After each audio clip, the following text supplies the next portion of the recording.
Hey, how's it going, y'all? This is Chaz from Classic Komodo, and this is The Armory, a series where I review all the different types of gadgets and equipment you can use in the game, and give you my opinion on them. This time, we're talking about three specific to the Assault class, which is the M320 LVG, Flashbang, and Smoke. I grouped these all together because even though they have different characteristics, all of them play one key specific role, and I'll get to that in a second. What you're seeing in the background right now is M320 Smoke, and this one's pretty straightforward. What I'm showing you right now is that it does not explode until it hits an object. So all it does is produce a cloud of smoke that lasts not as long as I want to do. It's not too effective right now. It really needs a buff in my opinion. But what it does is helps create a visual barrier in order to protect you. It also can create a small crater, and if you walk into it, you could actually have some physical cover as well. So that's kind of neat. But for the most part, it's just for a visual barrier, and it's straightforward. I couldn't really get too much footage for that. The next one we're going to be talking about is the M320 Flashbang. Now, the Flashbang was actually really fun to use.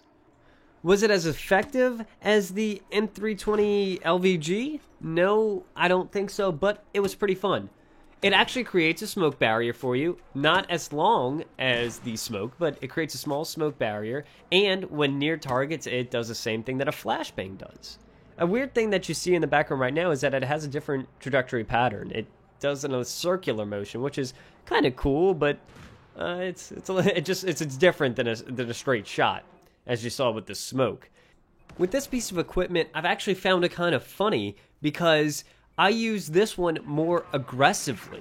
As you can see in the background right now, what I'm using it is to blind them and rush in. It's a quicker way to blind than pulling out your flash grenade and, throwing it out. It's a much faster way, especially if you have the underslung rail. It helps out a lot, and it allows you to be really aggressive with it. As you can see too, if you get a direct impact, you also can get a kill with any of them as well, so that's actually pretty neat. But for the most part, what you're going to want to use this for is a very aggressive role. I found the most success with this piece of equipment in two scenarios. One is when being suppressed by an enemy and he's relatively close. I shoot it at an angle where it bounces off the wall or bounces off an object and flashes my enemy. This way I could use it to quickly switch over to my gun and start being aggressive. The other way is shooting it into a room, flashing everybody, getting those hit markers, and then finishing them off while they're being flashed. It's a little bit different than the actual grenade because the grenade is taking longer to throw. This one, you can be a little bit more aggressive, which is really nice.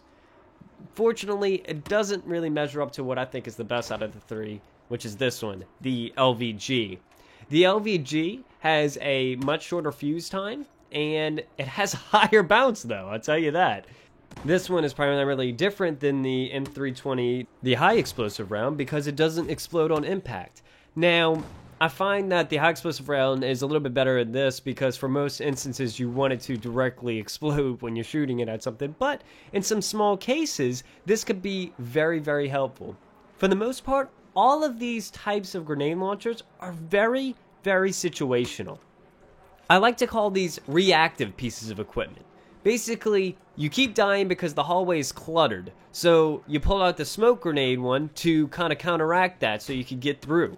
The flashbang, you use that because the room is so filled with people, and each time you run in, everybody's camping in it. So the grenade launcher isn't going to help you. It's only going to kill two of them. You want to get in there and get into a position so you can kill more than two. So you shoot the flashbang, flashes everybody, and then you're able to run in and kill the majority of them.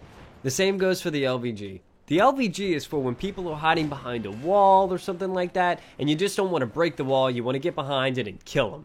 And this is great for it. It's not great for more than one or two people unless everybody's cluttered up in a single ball where you get a really good multi-kill.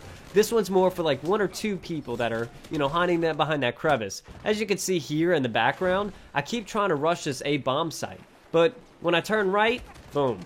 Camper City right there. He has his tent, little box right there, has a little campfire and everything.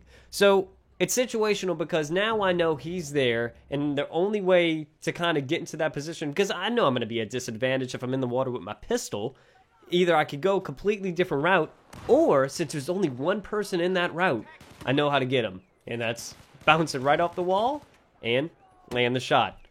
which is great. It's really, really good. So, again, all these types are really, really situational. I don't think they're as good as the high explosive round, but they have their pros. Unfortunately, they have their cons, as you can see right here when you get up close. I was trying to get footage for it, so I'm like, let me pull it out, see what kind of damage I could do. I knew a couple of people have jumped up in there, and it's coming after me. So make sure you're using this to its fullest advantage. If you're going to use it as a situational and counteractive measure, and you'll be the most successful with it. Thank you. I hope you enjoyed this episode. Can't wait to see you in the next episode. And as always, stay classy.